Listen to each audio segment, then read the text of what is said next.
Aray, kainit. Ayun na guys, ito na po ang ating sweet and sour fish. Ready to serve.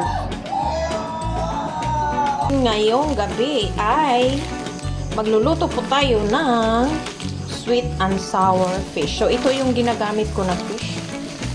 Nabili ko po ito sa Gaisano supermarket. Ito, 126 peso from Vietnam. So,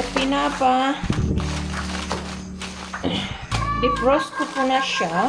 Ito na po yung na-defrost natin na isda. Ating mga ingredients ay ito, harina. Tsaka lagyan natin ng itlog. Lagyan ng itlog, guys. Tapos, lagyan din natin ng asin.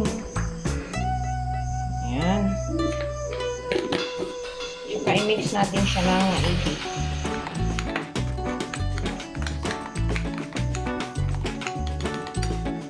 So, hihiwain natin siya ng ganito kalaki.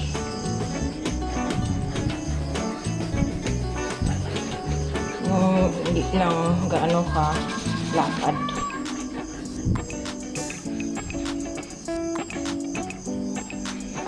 Ito ang kunat.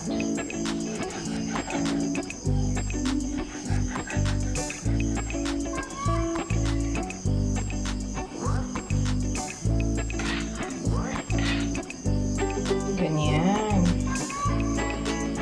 Sa dulo mo na.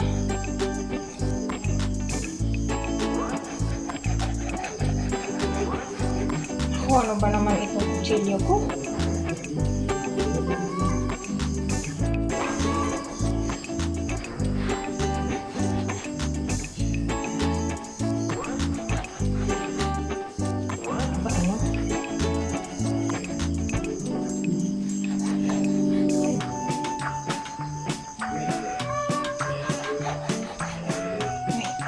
Munti ka na, guys.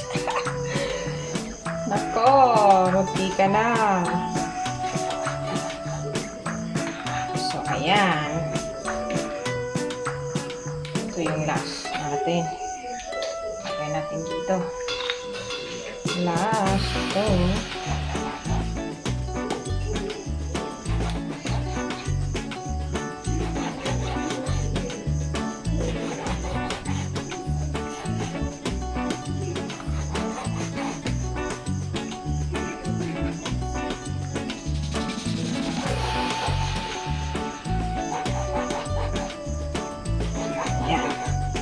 Tapos pagkatapos nito, hugatan natin ulit.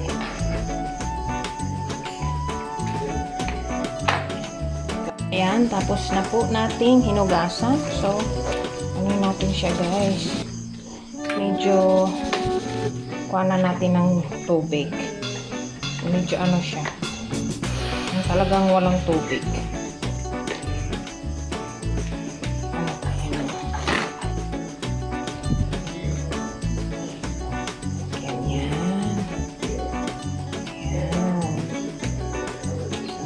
Siya. Ayan, medyo wala na yung water niya, di ba? Ayan.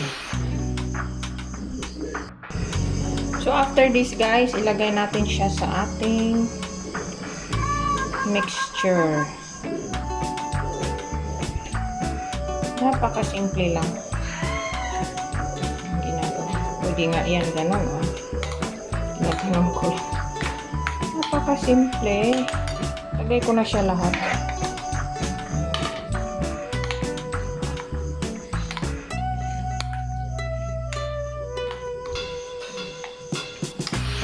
Ayan na, guys. Tapos, prituin natin.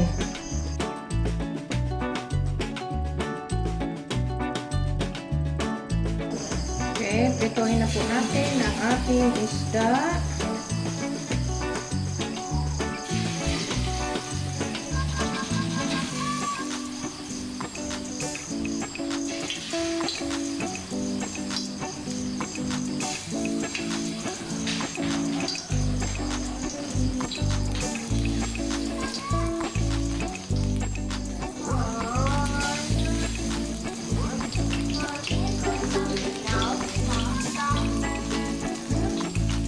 cook something else also? What?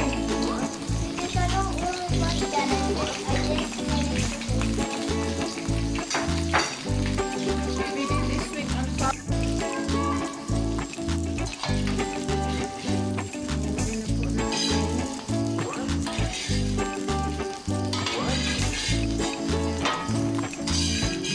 Maglagay tayo ng konting mantika.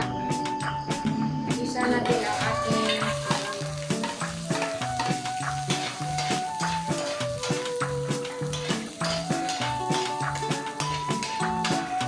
hanggang sa maging brownish na po.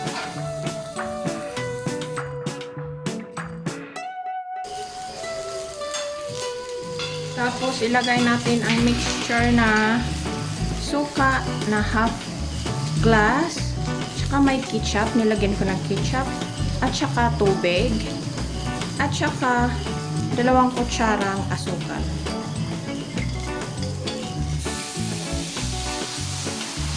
Tapos ng ilang pa to, titikman po natin guys.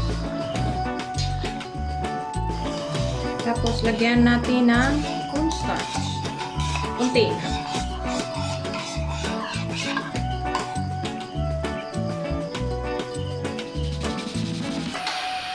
Tapos pakuluan natin ulit hanggang nag-mix na lahat ng sauce.